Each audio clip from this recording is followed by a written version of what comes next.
नमस्कार मित्रों, उत्तर रामायण कथा में आपका स्वागत है। आज हम आपको लक्ष्मण के कहने पर भगवान राम द्वारा नृग की कथा सुनाई थी।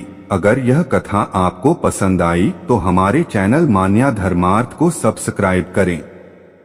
राजा नृग की कथा। एक दिन लक्ष्मण ने श्री राम से कहा, महाराज, आप राजकाज में इतने व्यस्त रहते हैं कि अपने स्वास्थ्य का भी ध्यान नहीं रखते। यह सुनकर रामचंद्र जी बोले, लक्ष्मण, राजा का कर्तव्य होता है राजकाज में पूर्णतया लीन रहना।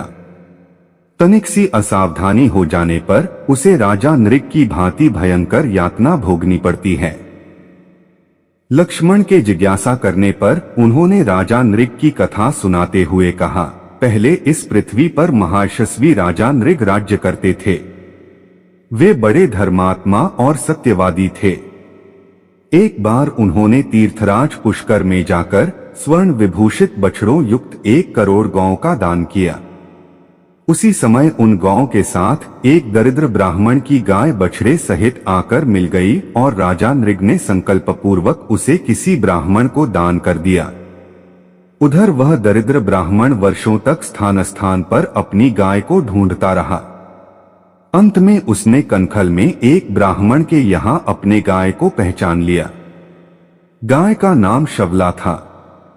जब उसने गाय को नाम लेकर पुकारा तो वह गाय उस दरिद्र ब्राह्मण के पीछे हो ली। इस पर दोनों ब्राह्मणों में विवाद हो गया। एक कहता था गाय मेरी है और दूसरा कहता कि मुझे यह राजा ने दान में दी है। दोनों झगड़ते हुए राजा नृग के यहाँ पहुंचे। राजकाज में व्यस्त रहने के कारण जब कई दिन तक नृग ने उनसे भेंट नहीं की तो उन्होंने शाप दे दिया कि विवाद का निर्णय कराने की इच्छा से आए प्रार्थियों को तुमने कई दिन तक दर्शन नहीं दिए, इसलिए तुम प्राणियों से छिपकर रहने वाले गिरगिट हो जाओगे और सहस्त्रों वर्ष तक गड्ढे में पड़े रहोगे।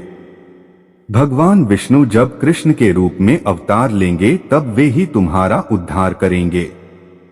इस प्रकार राजा नृग आज भी अपनी उस भूल का दंड भुगत रहे हैं। अतएव जब भी कोई कार्यार्थी द्वार पर आए उसे सदा मेरे सामने तत्काल उपस्थित किया करो। राम का आदेश सुनकर लक्ष्मण बोले, राघव, ब्राह्मणों का शाप सुनकर राजा नृग ने क्या किया? इस प्रश्न के उत्तर में श्री राम ने बताया, जब दोनों ब्राह्मण शाप देकर चले गए तो राजा ने अपने मंत्री को भेजकर उन्हें वापस बुलाया और उनसे क्षमा याचना की। फिर एक सुंदर सा गड्ढा बनवाकर और अपने राजकुमार वसु को अपना राज्य सौंपकर उस गड्ढे में निवास करने लगे। ब्राह्मण के शाप का भारी प्रभाव होता है।